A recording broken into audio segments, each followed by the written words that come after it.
C'est un temple baigné de soleil, mais rarement jusqu'ici en pleine lumière. Le temple Sanlong est l'un des 3 édifices religieux chinois de la rue Sainte-Anne à Saint-Denis. En plus, c'est juste à côté, les 3 temples, c'est unique au monde. Donc voilà, les 3 temples, c'est une grande chance pour la communauté chinoise. Ils nous protègent, ça nous porte bonheur. S'il est le plus petit, le plus récent 1919, et le moins connu des 3, il est à coup sûr le plus surprenant aujourd'hui, avec une statue de Guandi haute de 2,50 m, réalisée à La Réunion avec des imprimantes 3D. Il y a environ une dizaine de machines qui ont tourné nuit et jour pour fabriquer 300 blocs, 337 blocs exactement. Et tous ces blocs, ils ont été assemblés selon un ordre très précis pour donner cette immense statue qui fait plus de 300 kg. La statue respecte les codes et symboles du courant artistique du IIe siècle pendant la dynastie Han.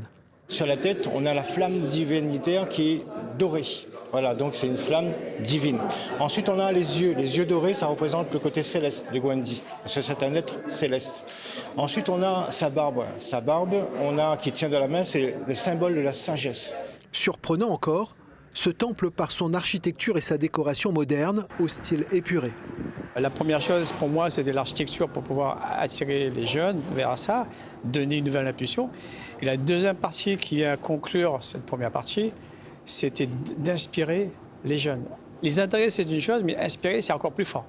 Et donc donner plus de résonance, plus de force à leur prière. À l'origine, avant même de devenir un temple, l'endroit abritait un motel, un lieu d'accueil pour les Chinois arrivant de Chine. Une chambre et un salon ont été restaurés pour presque la même destination.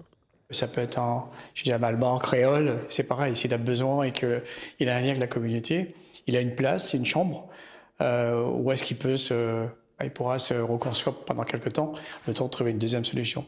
Le temple Sanlong tient son nom du village d'où étaient originaires des immigrés chinois, dont les descendants sont aujourd'hui réunionnais.